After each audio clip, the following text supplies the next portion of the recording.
जय श्री कृष्णा। राधे राधे। स्वागत है आपका हमारे चैनल पार्वती पनमोली में। आज हम सुनेंगे बैसाख चौथ की कहानी। तो आइए सुनते हैं।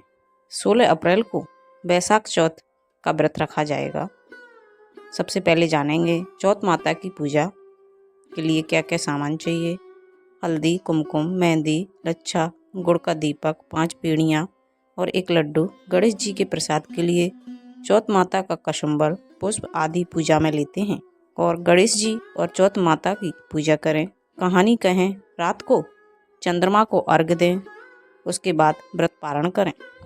अर्घ देते समय यह बोलना चाहिए, किसी भी चौथ व्रत में चंद्रमा को अर्घ देते समय बोलें, चंदा हेलो युगियो हरियो बांस कटाए, साजन उबो बार ने आका पाती लाए, सोना की सी सांकली गले मोतियन रो हार, चांद ने अर्घ देवतो जीवो बीर भरतार।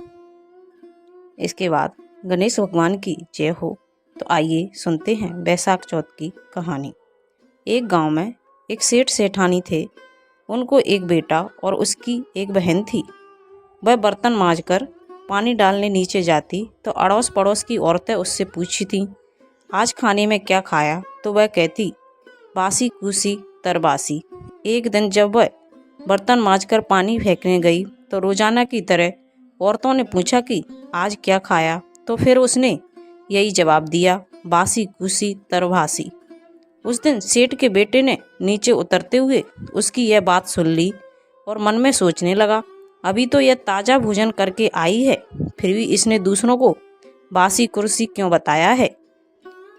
दूसरे दिन उसने माँ से कहकर खीर खांड का भोजन बनवाया। माँ, बेटा और बहू तीनों ने बड़ी खुशी से भोजन किया। बहू बर्तन मांजकर पानी को नीचे डालने गई तो पीछे पीछे उसका आदमी भी आ गया। आज भी हमेशा की तरह औरतों ने पूछा, आज क्या खाया? तो उसने वही जवाब दिया, बासी कुर्सी तरभासी। उसके आदमी को बहुत गुस्सा आया, आज तो मेरे सामने खीर का भोजन किया है, फिर भी यह बासी कुर्सी बता रही है, इसमें क्या रहस्य है? इस बात को समझने के लिए वह रात का इंतजार करने लगा। जब रात हुई और वह कमरे में आई तो उसके आदमी ने पूछा कि आज तूने खीर का भोजन किया, फिर भी पड़ोसी औरतों को बासी कुर्सी क्यों बताया? तब बहू मुस्कुराकर बोली कि आपके दादा परदादाओं की कमाई है तो वह बासी कुर्सी हुई ना। यह सुनकर उसने परदेश जाने की सोच ली तथा सुबह उठकर माँ से बोला, माँ, मैं कमाने के लिए परदेश जाऊंगा। माँ ने कहा, अपने पास बहुत धन है, तुझे परदेश जाने की क्या आवश्यकता है? जिद पर अड़ गया।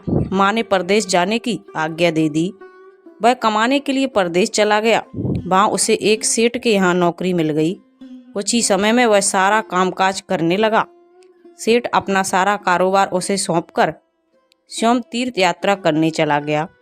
इधर सास ने बहू से कह रखा था कि यदि दिया बुझ जाए तो चूल्हे की आग मत बुझाना और चूल्हे की आग बुझ जाए तो दिए को मत बुझने देना।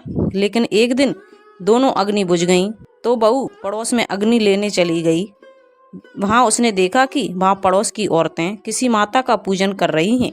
यह देखकर उसने पूछा, आप किस माता का पूजन कर रही हैं? मुझे भी बताओ कि यह किसका व्रत है तथा इसके करने से क्या फल मिलता है। तो उनमें से एक बोली, हम चौथ माता और गणेश भगवान का पूजन कर रही हैं। बिछड़े का मिलन होता है, निपुत्री को पुत्र प्राप्त होता है। इस पर बहू ने कहा कि मेरे पति को भी परदेश गए बहुत समय हो गया है, मैं भी चौथ माता का व्रत करना चाहती हूँ, लेकिन मेरी सास मुझे बाहर आने ही नहीं देती। तब मुझे कैसे पता लगेगा कि चौथ कब है?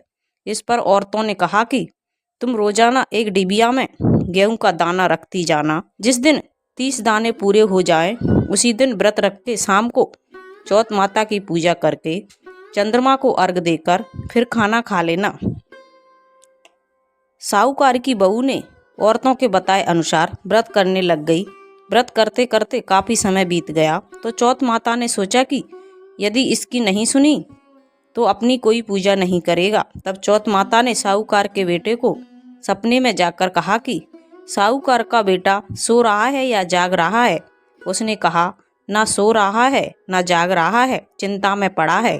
इस पर चौथ माता ने कहा कि अब चिंता छोड़ और तेरे घर जाने का समय आ गया है, घर की सुध ले। उसने कहा कि मैं कैसे जाऊं, मेरा कारोबार बहुत फैला हुआ है। तब चौथ माता बोली, सुबह उठकर नहा धोकर दुकान पर जाकर चौथ विनायक जी का नाम ले, घी का दीपक जलाना, तेरा सारा काम सुलझ जाएगा।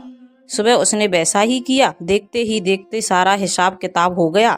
उसने घर जाने की तैयारी कर ली। घर को रवाना हुआ तो रास्ते में एक सांप जा रहा था। उसने सांप को सिसकार दिया। सांप ने गुस्से में आकर कहा कि मैं तो अपनी 100 साल की उम्र पूरी करके मुक्ति पाने जा रहा था, तूने उसमें बाधा डाल दी, अब मैं तुझे डसूंगा। इस पर साहूकार के बेटे ने कहा कि मैं 12 साल से मेरी पत्नी और माँ से मिलने जा रहा हूँ, उनसे मिलने के बाद डस लेना। तब सांप बोला कि तू घर जाकर पलंग पर सो जाएगा। तब उसने कहा कि मैं अपनी पत्नी की चोटी नीचे लटका दूंगा, उस पर चढ़कर आ जाना। घर पहुंचा तो वह उदास था। बेटा कुछ बोला नहीं, लेकिन उसकी औरत बहुत ही चतुर चालाक थी। सब पता करके उसने कमरे की एक सीढ़ी पर दूध, दूसरी सीढ़ी पर चूरमा, बालू, रेत, इत्र, फूल आदि 7 सीढ़ियों में 7 वस्तुएं रख दी। आधी रात को फनफनाता हुआ सांप आया और सभी वस्तुओं का आनंद लेकर खुश हुआ, लेकिन बचनों से बंधा हुआ था तो उसे डसना तो था। चौथ विनायक जी ने सोचा कि इसकी रक्षा नहीं की तो कलयुग में मेरे को कौन पूजेगा। चौथ माता तलवार बनी, विनायक जी ढाल बने और जैसे ही सांप डसने लगा तो उसे मार दिया। साहूकार के बेटे को नींद नहीं आ रही थी।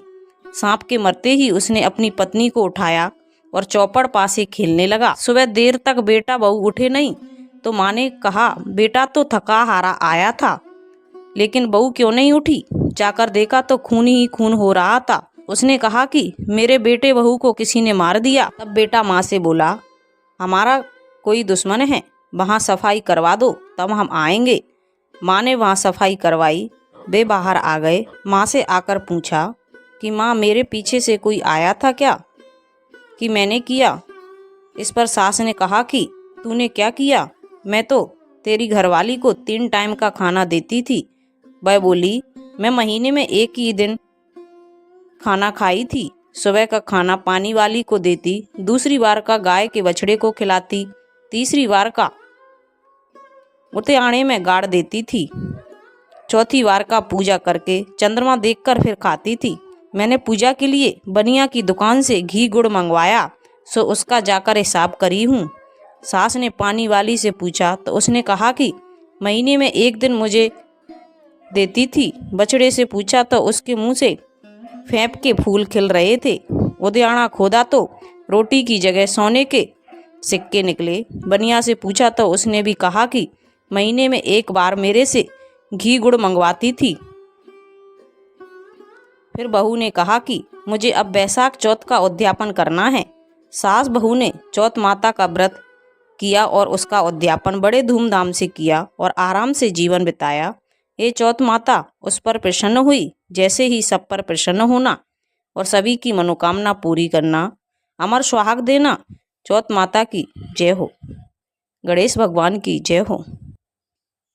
तो ये थी बैसाख चौथ की बेहद पुण्य फलदायी व्रत कथा। अगर आपको अच्छी लगे तो प्लीज़ चैनल को लाइक शेयर सब्सक्राइब कीजिए, साथ में बेल आइकन को ऑन कर लीजिए और कमेंट में श्री गणेशाय नमः, चौथ माता की जय हो अवश्य लिखिए। Thank you.